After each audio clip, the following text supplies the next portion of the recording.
doubles, and coffee. Kamla Prasad Bisesa has reported Faris Al-Rawi, Attorney General of Trinidad and Tobago, to the police.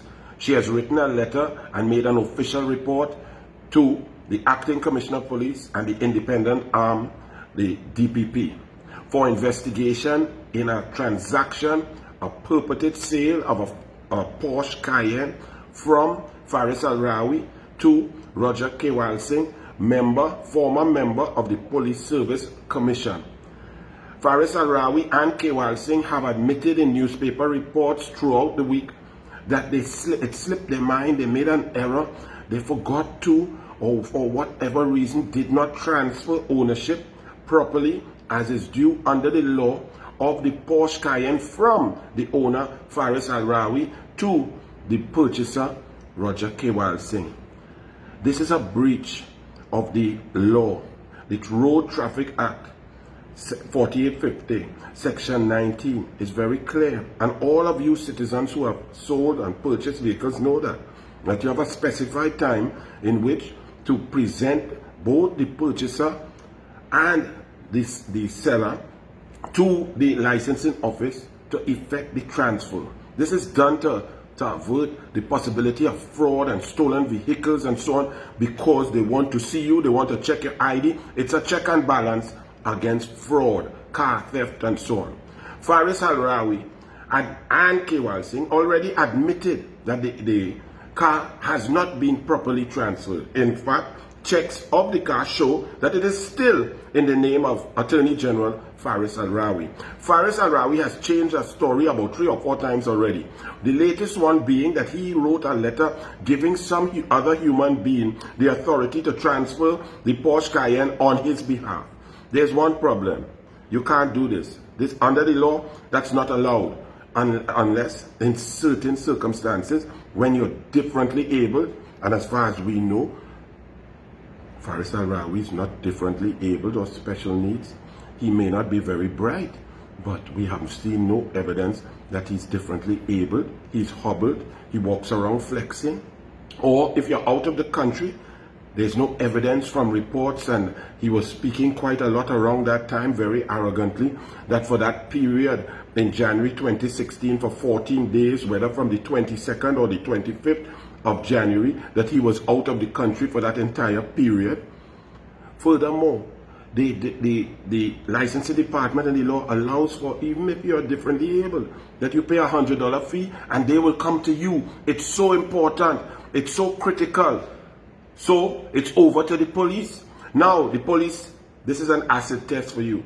For too long it has been rumored and people have been saying and feeling that the police service over the decades has been politicized and controlled by the PNM, by the number of police candidates that screen for the PNM, the number that support the PNM, the number of investigations that seem to be very simple but do not get completed or redone under the PNM.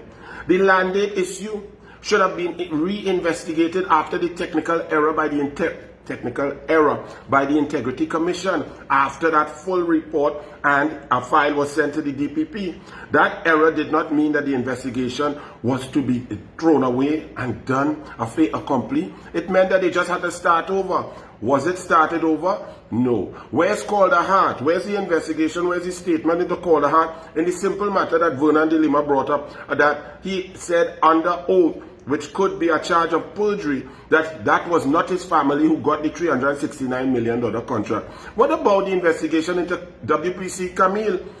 Where's the $143,000 cash?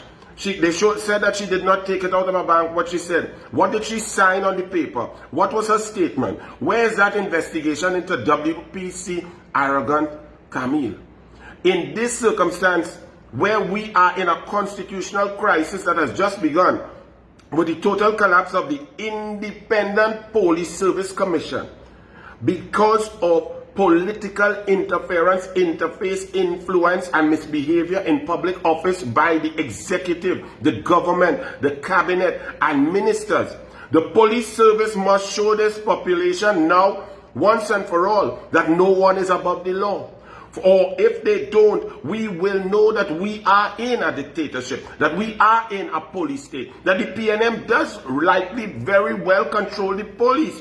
And this was the entire rationale and reason and genesis for the imbroglio that has enveloped the Police Service Commission, the Office of the Prime Minister, the Office of the President, the Office of the Minister of National Security, the National Security Council, the Cabinet, and the Police Commissioners. This is very critical, so it's over to you now, Police Department, to show this population that we can trust you, that you are there to serve the whole country, not just Balize House, to show that no one is above the law. The investigation must be swift and the penalties must be paid by those who are found to be guilty. Faris Al-Rawi has also stated at one time, and now he's trying to correct the record, that the payment of the car was in June 2016. But his letter was January 2016, 5 months before the check that was printed in the Express. The check that was printed in the Express is very weird. When you cash a check, when you deposit a check, the bank stamps some stamps on it and puts some signatures and so on. It does not look like a fresh, pristine check that you just fill out of the checkbook. Somehow when I look at that picture in the Express newspaper, reprinted today, I find it looks like a pristinely clean check. The police must investigate. And this investigation, this is another stain on the checkered career of the worst Attorney General in the history of Trinidad and Tobago. He should have resigned when it came to light that he rented his own building as Attorney General in the government. The government rented it and paid with taxpayers' dollars. He should have resigned when it came to light that he took $38 million from taxpayers to outfit his building and claimed that recusal, stepping out of the room, suffices. He should have resigned when he lost 30 cases straight. He should have resigned when he made laws and then he did not wear face masks in pictures all across Trinidad and Tobago. When the Minister of Health in Grenada was seen in a picture with a great golfer and he paid his ticket and took his charge.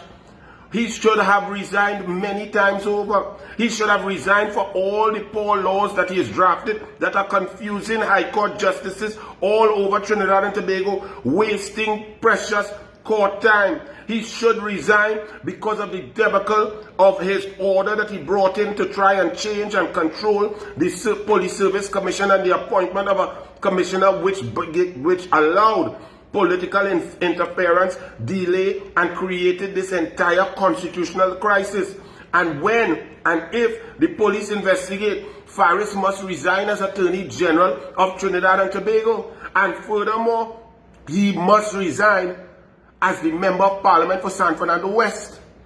Do you recall that when I, Anil Roberts, Minister of Sport, was asked by the Prime Minister to resign because of allegations in live sport about impropriety, corruption, and overspending and all these things which did not involve the minister? My name was not in any audit report. I did not sell any car, buy anything. My wife, my friends, my family, no one was implicated in any wrongdoing whatsoever. In the entire audit report, Anil Roberts' name was not mentioned. Not one allegation of impropriety or anything was made against Anil Roberts. But Kamla Prasad Bisesa was trying to take a higher level and said, resign and clear your name. I resigned without an allegation, without having done anything wrong, from a position that I loved, that I had dreamt about, that I had prepared and studied to perform brilliantly for my country. I had to resign. But do you know what? I also resigned my seat as the Member of Parliament for Dabadi-Omira. Because if you're resigning in a principle of Westminster, that you are resigning to clear your name. In this case, even though there were no allegations against me, but the Prime Minister, Kamla Prasad Bisesa, believed that the media reports and all that was surrounding it, and all of the tralala and all of the Asha Javid reporting and the Express reporting, that it was too much of a furor for the government to move on smoothly to serve the people. So I listened to my Prime Minister and I resigned. I also resigned as a Member of Parliament for Dabadi-Omira. I did not have to. There is no way to remove a member of parliament but in the highest principles of Westminster. And my belief that being a member of parliament is the highest calling, higher than that of a minister. That being a member of parliament duly elected by the people is the greatest honor. I said to myself, if I am to resign from the lower level of being a minister, then it follows logically, with propriety, integrity, and morality, that I resign also from being a member of parliament. And I did that in August 2014. So Faris Al-Rawi, you have been the worst Attorney General in the history of this country. You're a total and complete embarrassment. The police, you have a job to do. Faris Al-Rawi, you must resign as the Attorney General for a myriad of reasons. And you must also resign from being the Member of Parliament for San Fernando West. And there must be a by-election in San Fernando West to get a representative who is not embroiled in such tricks, such lies, such incompetence, and such stupidity. It is over to you now, the police force. Are you all independent, or are you all members of the Bishop's Tea Party? I see that the number 16 man did the right thing. He did the right thing because he knows to himself that if you rank 16 in a fair competition, in a ranking, that you do not deserve to then be honored with the position to then be able to select from those and from future generations who are far greater than you and who have performed better than you. So well done, Vincel Edwards. But the question still arises. What was in the eyes of the president to look past number 3 to number 15 and choose number 16? That in itself lends to many, many questions about the processes, the character of the individuals who hold high office. And to those who feel that the imbroglio is over, it is just beginning, because the issue was political interference. Who was the mystery minister? Was it Keith Christopher Rowley? We will discuss more tonight. Douglar Politics, do not forget, Saturday night, 7:30, Douglar Politics. Yes, we changed on Friday because the Senate and the Parliament and so on, we're trying to get a place to be uninterrupted. Saturday night, tonight, Douglar Politics, 7:30 p.m. Bless.